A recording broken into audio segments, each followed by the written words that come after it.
यह ही एक दिलचस्प और डरावनी कहानी जिसका नाम है एक भूत की पाँव पीछे असच्ची घटना पर आधारित बताई जाने वाली कहानी भूत की पाँव पीछे। ये बात एक छोटे से गांव जनपुर की है जो घने जंगलों और पुराने खंडहरों से घिरा हुआ था। गांव में एक तकशहरी के पास एक पुराना कुआं था जिसके बारे में लोगों का मानना था कि वहां रात के समय किसी औरत की चीखें सुनाई देती हैं। गांव के बुजुर्ग कहते थे कि वहां पाँव पीछे वाली चुड़ैल का वास है।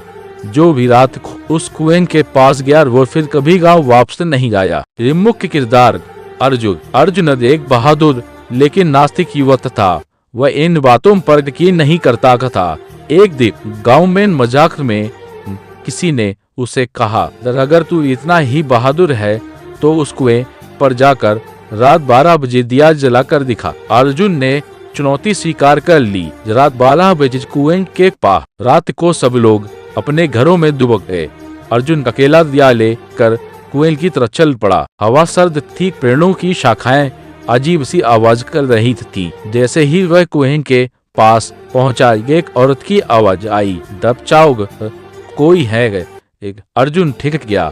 उसे सामने एक औरत दिखी, सफेद साड़ी में तो खुले बाल, चेहरा उलझा हुआ और उसके पांव उल्टे थे। डरावना मुड़ अर्जुन पीछे हटने लगा, लेकिन उसके पैर जैसे जमीन से चिपक गए।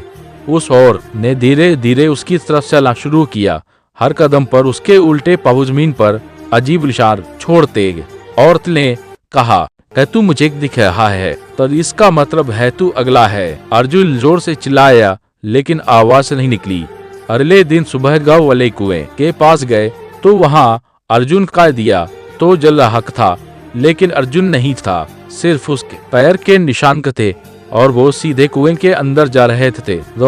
अब लोग कहते हैं वो जो भी उस कुएं के पास गया उसे एक औरत दिखती है जिसके पाँव पीछे होते हैं, और अगर वो तुम्हें देख ले तो तुम भी गायब हो जाते हो हमेशा के लिए। ये सीख निष्कर्ष भूत प्रेत की कहानियों पर भले ही विश्वासपन हो, लेकिन कुछ जगहें और घटनाएं वाकई रहस्यमयी होती हैं। हमें निडर बनना चाहिए लेकिन लापरवाह नहीं।